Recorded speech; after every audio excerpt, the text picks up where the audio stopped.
안녕하십니까라는 말 자체의 무게가 좀 달라지는 것 같아요. 주인공이 되는 거는 이미 와 있는 미래를 발견해서 미래를 당기는 거.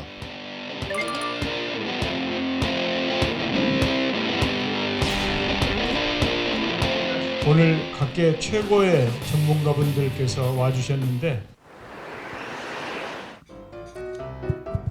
아무도 안 하시면 저라도 해야 되지 않을까요? 몇 가지가 있어서요.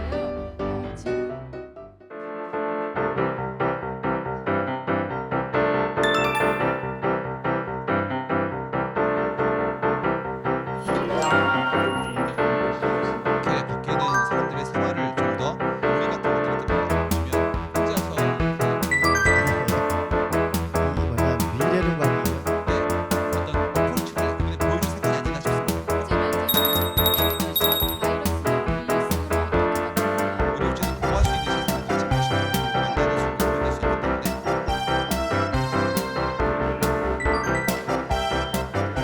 코로나19의 위기를 기회로 바꾸겠다고 하는 우리의 의지를 다지고 지혜를 모으는 자리입니다. 우리가 착실하게 준비하고 미리 대비하면 위기를 넘어 더 커진 대한민국을 열어갈 수 있으리라고 확신합니다. 불확실성에 응전하는 우리의 자세는 두 가지로 요약될 수 있다고 생각합니다.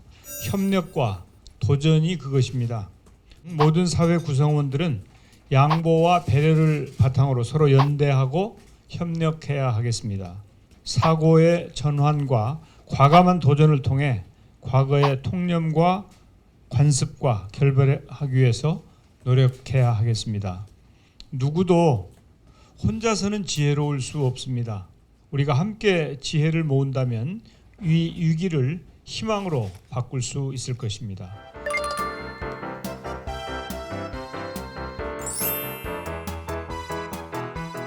안녕하십니까? 안녕하십니까라는 말 자체의 무게가 좀 달라지는 것 같아요. 정말 안녕함에 대한 부분들을 걱정할 수 있을 만큼 많이 어려운 상황에 있는데요.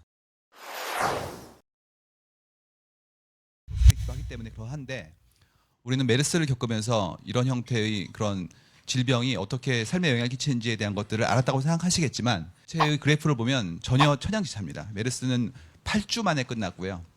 지금 코로나 같은 경우에는 전체의 흐름에 아직 시작도 안 한 상태인데 이미 3개월, 4개월이 지났습니다. 그래서 이 경험치를 가지고 있는 현생 인류는 그렇게 많지 않을 것이다라는 생각을 하고 있습니다. 첫 번째가 마스크이고요. 두 번째가 이제 확진자의 정보를 알고 싶다는 부분이 나오고요. 세 번째가 집이 나옵니다. 그래서 이렇게 분석된 정보들 기반으로 한번 분류를 해봤습니다. 이게 코로나로 인해서 3월 말까지 변했던 자료들입니다. 첫 번째가 우리의 몸에 이슈가 있습니다. 예를 들어서 아주 기초적인 감염병의 상식을 전 국민이 전부 다 이해하게 되었다. 하루 종일이라는 단어가 나옵니다. 집안이라는 아주 좁은 공간에서 굉장히 오랫동안 시간을 보내는 것들에 대한 스트레스가 올라가는 것들이 보이는 게 나오고요. 이걸 읽어본다면 1번은 시간이 확장되고 있죠. 두 번째는 공간이 축소가 됩니다. 세 번째는 관계가 축소가 됩니다. 결론적으로 좁은 공간에서 소수의 사람들이 오랫동안 함께 있으면 어떤 일이 생길 것 같으냐. 지금 다른 나라들 데이터를 통해서도 보여지는 것이 가정폭력이나 혹은 이혼 같은 정보들이 올라가는 것을 보실 수가 있습니다. 그래서 중국이나 일본 같은 경우에도 지금 이런 일이 벌어지고 있고 유럽에서도 지금 가정폭력의 정보가 올라간다는 것은 이렇게 집약된 상태에서 많은 사람들이 함께 있을 때 생기는 사회적 갈등에 대한 부분들의 기본적인 환경이 바뀌고 있다는 것을 이해할 수 있다는 얘기죠. 그래서 가정의 평화가 흔들릴 정도로 지금 바뀌고 있다 이런 내용들입니다.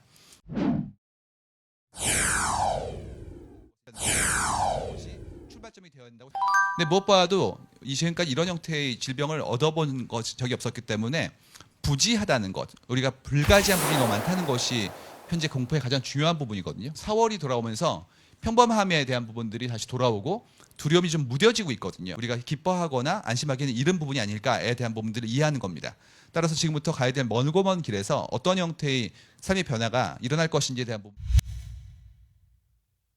여행을 역전한 일상이라는 게 나오죠. 데이트가 산책에 역전됐습니다. 따라서 일상적인 행동에 대해서 더 많이 사람들이 그리워하는 것이 보이죠. 갇혀있다 보니까 이런 형태의 그런 여러 가지 놀이 같은 것들이 뜹니다. 달고나 커피라고 세계에 떴습니다. 그래서 전 세계가 다 연결되어 있고 먼저 겪은 나라들의 어떤 풍습이라든지 노하우들이 퍼져나간다는 것을 확인해 볼 수가 있습니다. KBO 같은 경우에는 경기를 하고 있죠. 근데 이제 감염의 우려 때문에 무관중으로 움직이고 있는데요. 지금 미국 같은 경우에는 메이저리그 베이스볼이 안 되기 때문에 ESPN이 한국의 KBO를 수입했습니다. 그래서 며칠 전부터 이제 방송을 시작했거든요. 그래서 뭐가 나왔냐면 코리안 스탠다드 타임이라고 그래가지고 우리나라의 표준시에 대한 사람들의 생각이 공유됩니다. 한국의 컨텐츠를 보던 젊은 친구들이 이제 아버지나 혹은 나이 드신 분들이 한국의 베이스볼 때문에 늦게 동안 보시는 걸 보면서 아이고 KST를 우리만 뭐라고 그러더니 실제로 그분들도 보시는군요. 이런 새로운 형태의 어떤 따라서 한국의 컨텐츠가 지금은 굉장히 유력하게도 전 세계에서 유일한 대안으로 떠오르고 있다. 이런 즐거움 약간의 부분도 없지 않아 있습니다. 들어갈 때 체온 측정하거나 마스크를 쓰지 않으면 못 들어가거나 대안적 행위였던 온라인이 주력의 어떤 방법으로 조직적 시스템적 준비가 되어 있는 그런 회사와 규칙이라든지 자원의 분배 같은 것들이 어떻게 변화될 것인가에 대해서도 한번 고민해 볼 필요가 있습니다. 지금 전 세계에서 사재기가 일어났는데 한국 같은 경우에는 그 다음 날까지 배송을 보장해 주던 시스템 자체가 심리적 안정성을 확보하면서 자연스럽게 우리 사회에서의 유통의 어떤 불안감을 해소시켜 주는 대로 사용하게 되었습니다. 지금까지 했던 물류에 대한 투자뿐만 아니라 인프라에 대한 이해, 거기를 떠나서 사용자들의 이해까지도 포함시켜서 안정적인 그런 위기에 견딜 수 있는 구조를 만들었다고 볼 수가 있는 것이죠. 그렇기 때문에 이런 형태의 변화는 이미 존재하던 형태의 트렌드에 부합합니다. 혼밥은 배달 어플처럼 이미 쓰던 곳에 제가 봤을 때 일어날 일은 일어나는 것 같습니다. 이미 2013년도에 혼밥이라는 키워드가 나왔었고 파편화되고 있고 작아지는 사회 구성에 코로나라는 형태의 새로운 인풋이 들어왔을 때 이 변화를 가속화시키는 형태의 촉매로 일어났다는 것을 이해할 수 있다는 것이죠. 뭐 마이크로소프트라든지 여러 가지의 온라인 이번에 온라인 강의 때 일어났던 해프닝들이 한두 가지가 아니었습니다. 원격 의료인 것 같습니다. 지금 나는 순간 감염될 수 있기 때문에 그렇다면 이렇게 바뀐 형태의 자녀분들이 대리 쇼핑해 주는 일이 벌어지고 있습니다. 똑같이 예술인 경우에도 지금 아시는 동물의 숲 같은 그런 아주 킬러 애플리케이션 대신에 이렇게 자기 작품을 올린다거나 브랜드가 어린이날 행사를 마인크래프트로 열었었죠. 마인크래프트를 아십니까? 어린 친구들은 굉장히 좋아하는 어린이들에게 새로운 서비스를 제공하면 트라이얼을 하게 된 것도 코로나는 일종의 촉매 역할을 할 겁니다. 변화의 저항성을 촉매가 낮춰줌으로써 그 변화의 방향으로서의 속도를 가속화시키고 그를 통한 사회 변화를 굉장히 빠르게 움직이게 만들 것이다. 문제는 이제 어두운 부분이 있는 거죠. 더 어려운 분들이 더 어려워집니다. 생계에 대한 공포가 나오고요. 실업급여 검색에 대한 게 엄청 늘고 있고요. 프리랜서 같은 경우에는 근로자가 아니었기 때문에 안전판이 더 없어지는 경우가 생기고요. 뿐만 아니라 위험에 외주를 한다거나 혹은 재난을 계층화시키는 케이스들이 지금 속속 보고가 되고 있기 때문에 이런 부분들에 대한 안전판을 어떻게 우리 사회가 합의하고 준비할지에 대한 부분들도 고민해 봐야 됩니다. 제가 뽑은 키워드는 이번에 가치관의 액상화입니다. 액상화는 지진이 일어난 다음에 그 집안이 흔들려서 건물이 살 수 없도록 만드는 상태를 말하는데요. 똑같이 충격이 오면 내 생각이 바뀝니다. 금과 옥조 같은 우리의 지금까지 생활의 준칙이 지금 바뀌고 있습니다. 회사는 당연히 가야지. 아니면 의사 선생님 만나야 되는 거야. 혹은 더 나아가서 일하지 않는데 소득이 있을 수 있어? 에 대한 합의가 굉장히 오랜 시간 동안 굉장히 많은 사람들에 의해서 지금 논의될 뿐 되지 않았었는데 그게 뭐냐면 우리가 믿고 있던 가치관에 대해서 다시 한번 생각해 볼 수 있는 찬스를 얻게 된 겁니다. 지금 이 사회에 필요한 것인가 합의될 것인가에 대한 부분들을 생각해 봄으로써 좀 더 나은 형태의 삶을 만들기 위한 준비를 할 수 있도록 지금부터 처음부터 생각해 보지 않을까라는 생각을 하게 됩니다. 네, 그럼 마치도록 하겠습니다. 감사합니다. 지금 현재 페이스북 생중계로 모교 대화가 진행이 되고 있는데요. 댓글로 의견과 질문을 남겨주신 분들이 있어 소개해드리도록 하겠습니다. 지금까지 해온 것처럼 코로나 잘 극복하고 그 이후의 삶에도 잘 대처해 나가면 좋겠네요. 동감합니다. 코로나 100일 지난 이후에 정말 우리의 일상이 많이 바뀐 것 같네요. 그리고 세상 참 많이 변했네요. 총리 주제로 이런 가치 있는 회의를 공유할 수도 있고요. 이런 의견도 있었습니다. 그리고 질문도 몇 가지가 있어서요.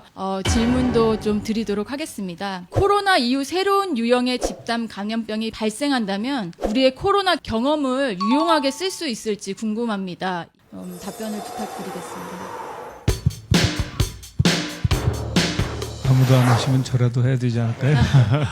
코로나19에 대응하기 위해서 정부가 많은 노력을 했고요. 질본을 중심으로 해서 매우 창조적인 발상을 했다고 생각해요. 병실이 부족할 때 생활치료센터를 쓰게 했다든지 또 드라이브스루나 워크스루 같은 이제 그런 걸 했다든지 특별 입국 절차 같은 걸 만들어서 스스로가 감염병 전파를 완화하도록 했다든지 뭐 이런 노력들을 했는데 사스나 메르스 바이러스에 대응하면서 감염병 전문가들이 터득한 지혜가 한 단계 업그레이드 되어서 발휘되었다고 생각하거든요. 이번에 우리들의 경험이나 노하우가 굉장히 값진 것이다, 이렇게 평가를 받을 수 있을 거라고 생각합니다. 앞으로 새로운 감염병이 오고 상황이 전개된다 하더라도 지혜를 모으고 연대하고 협력하면 그것을 극복할 수 있는 역량이 키워지고 있다, 이렇게 말씀드리고 싶습니다.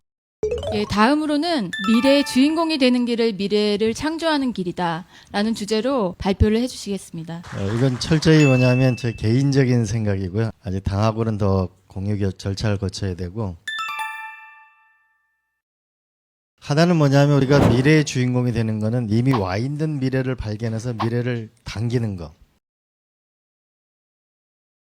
그러면 와 있는 미래가 뭘까라고 보면 지구에 인간이 100억 명이 사는데 125살을 사는구나. 이제 생명만큼 중요한 문제가 없구나. 생명과학 산업이 앞으로 한국을 먹여 살릴, 이제 IT가 아니고 생명과학 산업이 한국의 미래 산업이 되겠구나. 디지털이라는 세상을 이 사회가 피할 수 없는 거고, 이게 빨리 주인공이 누가 되느냐가 미래일 수밖에 없겠다. 점점 더 깨끗한 환경이라는 것이 굉장히 중요한 문제다. 스마트 도시라는 것이 앞으로 미래의 핵심적인 삶의 방식이자 산업이 되겠다. 더 나아가서 또 와 있는 미래는 G1, G2가 싸우고 다니까 G0 세상이 와가지고 뭔가 세상이 혼탁스러웠는데 G1, G20가 뭐냐? 도대체 선진국이라고 하는 건 뭐냐라는 퀘스천을 우리한테 던져준 거죠. 한류만 이 코리아가 뜨는 게 아니고 외교 부분에서도 한반도가 뭔가 의미 있는 국가가 될 수 있다는 그 자존심과 자긍심을 이번에 불러주게 K-허브를 만드는데 이거를 미래로 가는 뉴딜을 하자, 이렇게 정리하겠습니다. 고맙습니다.